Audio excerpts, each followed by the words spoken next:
ఏటోళ్ళమ్మా కాపూరికి అమ్మగారు రాకంటున్నారు. ఇదేటోళ్ళమ్మా ఏంటమ్మా ఏంటి కాచారు ఇదేంటమ్మా వేత ఊలమ్మ నాయన ఏంటి బేబుడు అన్ని బేబులు మూగుకొని ఇక్కడ ఊలమ్మ కలిసింది కదా ఊలమ్మ కలిసింది కదా నాయన ఇదే చేతులు ఊలమ్మ కలిసింది కలిసింది ఊలమ్మ కలిసింది ఊలమ్మ కలిసింది ఊలమ్మ కలిసింది ఊలమ్మ ఈ ముండ బేబీల వల్ల ఒక్క చేప అనుకోలే.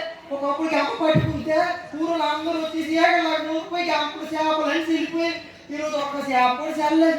నా కూడలు ఎక్కెడతాదో ఏటో నాయన ఏటేటో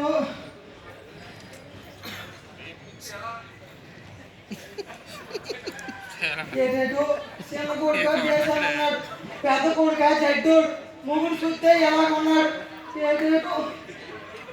ఈ చిన్న కులం అన్నాడో లేడు. అరే జడ్డా ఓ జడ్డా కుస్తా అది నేను కుస్తా హరిబాబు మా కుస్తా కనబడ్డా కనబడలేదా హరిబాబు జగదీష్ బాబు కుస్తా కనబడ్డా కనబడలేదా. ఓ ఆయన ఎక్కడికి వెళ్ళిపోన్నాడు వచ్చినాడు ఉండగోళం ఎక్కడికి వెళ్ళిపోన్నారా ఉండగోళం పెట్టి ఆకలేస్తుంది. ఇది మా అతనికేం తక్కువ లేదు. తెల్లారు తిన్నావు ఇప్పుడు వచ్చేస్తాను. మీ నాయన కులం చూస్తే సీటుకాయ బాధలు కొట్టి ముందర తిరిగిపోయాడు. ఆ ఎసంటే తాగి పడుకున్నాడు. నీకే ఆకలి అంటాను. ఆ ముండా బేబీలు వల్ల చేపలు ఎవరు తెల్లలేదు. నీకేమో ఆకలి ఏం చేస్తాను ఆకలే పూలేదు ఆకలంతాను తినరా తినరయ్యా ఏదో ఏడు చేస్తాను. మీ నాయన వల్ల ఏటవుతుంది నాయన ఏ పని అవుతుందే. ఆ వాడు పోయగలడా ఆ వాళ్ళు నాకగలడా ఆడగలితే ముందు నాకేందుకు ఇచ్చేప్పుడు ఆ ముండ కులాము ఏడు చేస్తాను.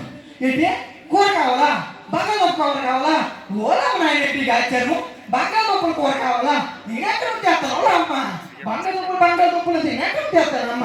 ఆ మొండ బేబీ వాళ్ళు ఒక్కరు తిరగదని నేనేం చేస్తాను. ఒక చేప కూడా ఎంటలేదు. ఓలమ్మ నాయన కాలేజ్ సరుకు కొడుతుంది. కాలేజ్ సరుకు ఆ బేబీ గడ్డ కలిసింది ఎప్పుడయ్యా ఓలమ్మ పసుపు రాసిస్తే తగ్గిపోతాయి. ఓలమ్మ నేను వచ్చినావా నీ బుర్ర బాధలు అయిపోతే నీ బంధం సీట్ వేస్తే సీట్గా ఏడ్ చేసినావా ఇంట్లో జడ్డోడు